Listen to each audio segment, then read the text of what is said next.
Good day everyone! My name is Maria Corsi Kayao. So as promised, niyon ko nga mag-send ko recorded video tungod akong report last time kay putol-putol. Bali yung hinaya ang connection na magud ko ato sa data ko, then tapad pa jud ko sa dalan. So daghang kayong truck or cycle nga gaagi, so dili maklaro and kusog kaayong hangin and all. So mao na niya akong recorded video. So let's proceed to our topic, which is Philippine transportation system. Next. So our topic is divided into 4 parts. The introduction, the mode of transportation that will be reported by me, and the 4 types of transportation, and the problem in Philippine transportation will be reported by Ms. Nizel Cauba. Let's proceed to introduction first. Transport is a key sector in the Philippine economy, linking population and economic centers across the island. So by transportation, na ay connection or para pwede po mo success or ma-develop ang usa ka society tungod sa trading. So export and import of kanang products, or sa Philippines naman, within the Philippines, kanang from places to other places, kanang pag-trading sa products or items, and that's all. Since Philippines has many islands, also known as the Philippine Archipelago, which comprises about 7,641 islands, that is announced by National Mapping and Resource Information Authority. So, ang government of the Philippines has become improving in transportation through various direct infrastructure projects, and this includes the increase of road, water, air, and rail transport. Next.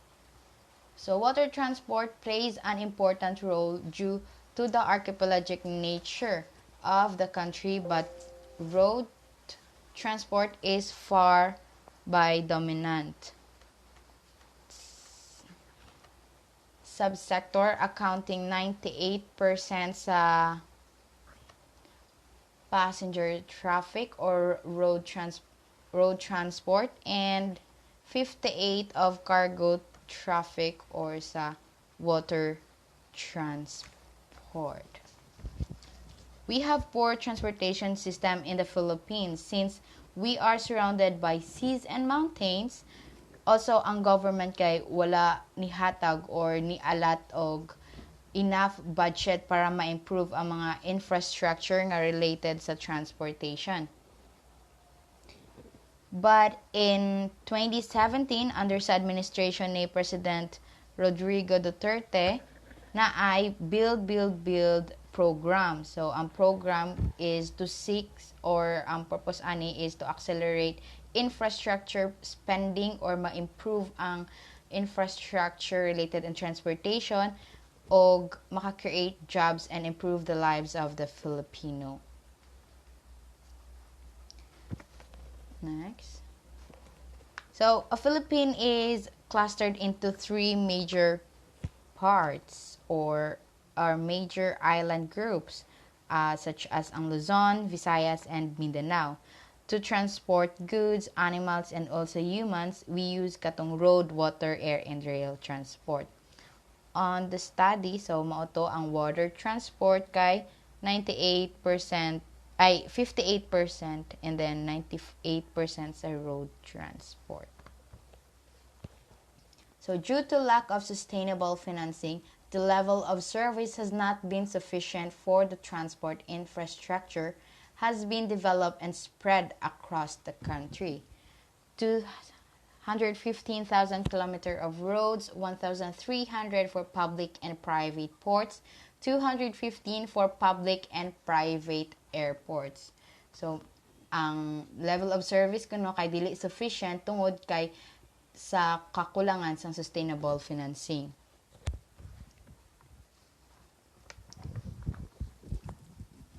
Next, please. So the Philippines has seen modest improvement in the quality of its transport services. Popular of mode of public transportation is jeepneys. These are popular and iconic public utility vehicles. Also, the symbol of Philippine culture. Why is that so?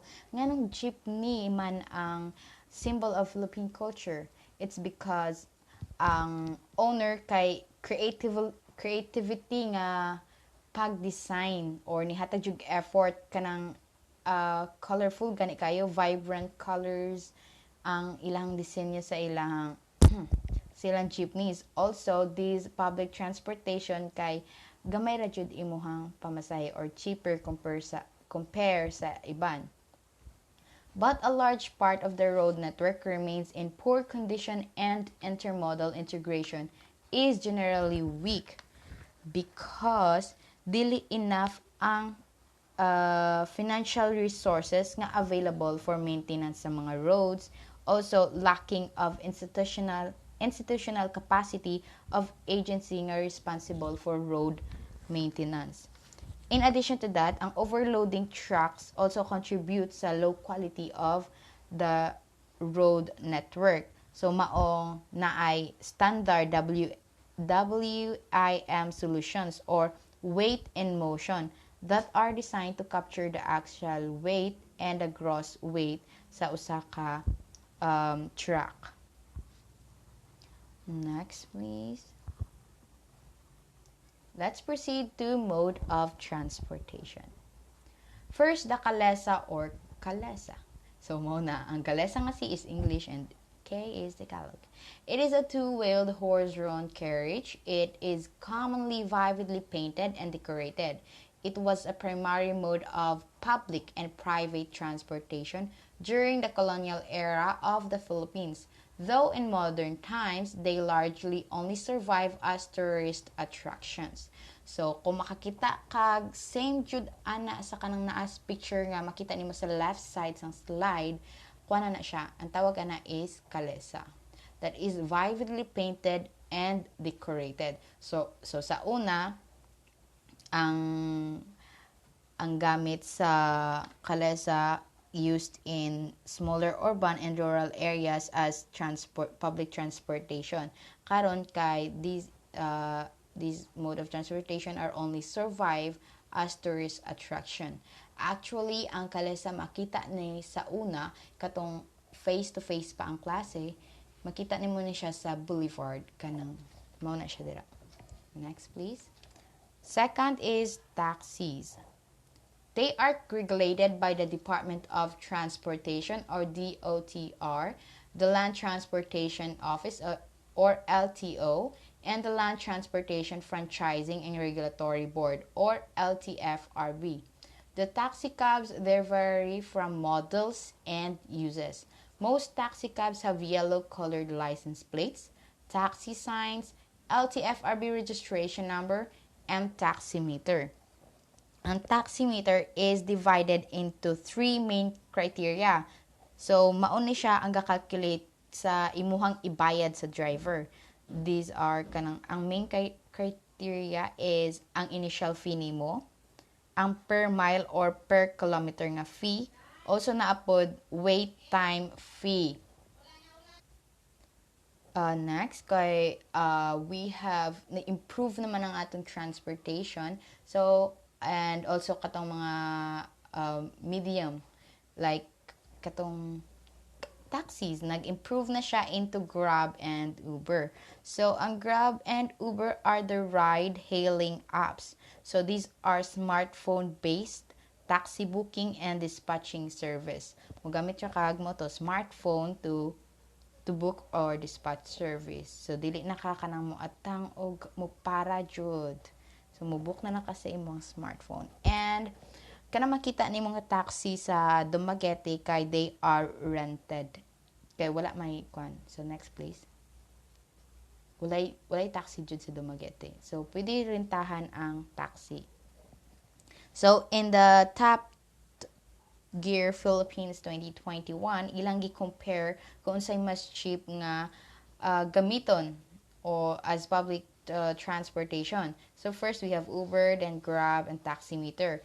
They calculate ang price or imong fee sa 5 5 kilometer and 20 kilometer.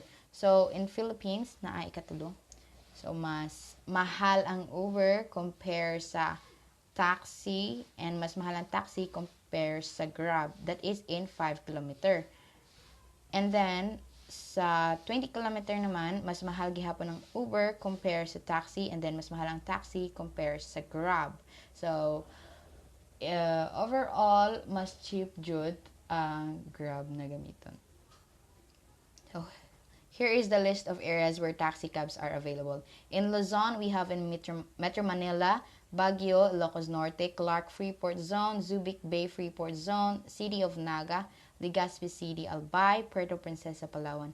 In Visayas, we have Tacloban, Leyte, or Mox City, Cebu City, and Bohol. Motong niyon ko ganiha nga, if makita kag taxi dira sa Dumaguete, that is rented na taxi. In Mindanao, we have in Davao City and Zamboanga City. Next. Third, we have buses.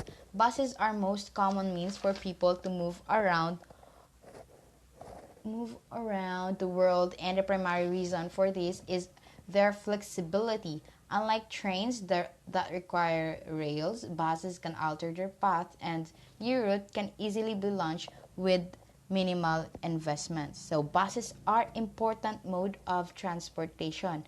It is the most common kay they are affordable and kanang comfortable ra pod ka nga mulingkod sa mga long distance travel compare, di ba, magmotor ka, di ba, mas comfortable jud ka mogamit og bus kaysa mo motor if long distance imong i-travel. So as long as na ay road nga makaagi or makaigo ang bus, and also safety pod ang bus, pwede dira jud mo ang bus. Pwede dira nakaingon siya diri, pwede maka-alter og path. Unlike sa train jud nga mo require og railway. So kung asa tong iyang railways padulong, dito jud to mosubay ang trains. So for example, kanang mo-alter kay ang Dumaguete to Bacolod via Mabinay. So dira mo agi kana. So ang always na makita diri sa Visayas na bus is the series liner mo nang yellow nga bus mo na siya. So next please. So we have 59 Philippine bus companies. Mao na sila kadaghan diri. So sa bilog na ng Pilipinas. So mauna sila. Next please. Then mauna sila. So if you are curious sa mga bus companies, for example number 34, if you are curious sa Joy Bus companies, unsay unsay kinalahi nga nganong sa Joy Bus company makumusakay, nganong dili man ko sa isarog bus line nga musakay, di ba? Makainka na ba? If musakay ba ko sa Joy Bus company, malipay na ba ko? Char. Mao na siya. And then okay, joke aside, ang link nga that is located below sa slide or at the bottom of the slide, mao na siya, imong i-copy paste sa imong Google if kanang curious ka sa mga bus companies na makita na dira tanan. Next please. So fourth is the tricycles. It is one of the most common means of public or private transportation, especially in rural areas. These public utility vehicles either fly a set route or are for hire, like taxis. The tricycle or trike is a three-wheeled gasoline-run motorized vehicle. It is made up of motorcycle attached to a sidecar with multiple seating and covered roof. The roof is often used as baggage compartment, and the back is often extended to serve the same purpose. So, tulo ka wheels or tulo ka gulong gani. Basta tulo ka gulong ana. Then they use gasolina, and it is a motorcycle nga gibutangan or gi-attach og sidecar. So ang atop og ang luyos ang tricycle is used as kanang baggage compartment or bulutangan sa imuhang mga bagahe. Kanang picture nga makita sa left side sa slide kay same siya sa ginatawag nga pedicab dira sa Dumaguete. Pero wala siya kanang unsa na kanang steel nga ga-cover gani sa luyos ang driver kay sa Dumaguete wala na siya kay pwede pa na siya masakyan sa mga pasahero. So this pedicab is found in Butuan City, Agusan del Norte. Pedicab. Next please. So these are example nga kay lahi-lahi man pud sila design but same purpose ra gihapon. So this one in the left side sa Laog City, Ilocos Norte Pedicab, mao na ilahang tricycle dito. The middle is Davao del Norte Pedicab, and at the right side na asa Hinubaan Negros Occidental Tricycle. Next please. So tricycle jud among tawag, dili siya pedicab.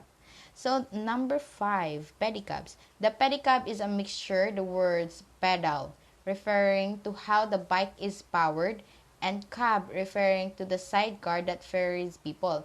It is also called the padyak or sikad, the equivalent of the phrase to pedal in Tagalog and Bisaya.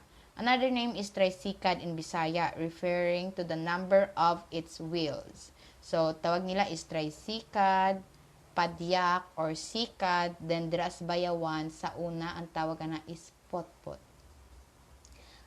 The pedicab is three-wheeled, human-powered mechanical vehicle. It is made up of bicycle attached to a sidecar that can set up to 2 people.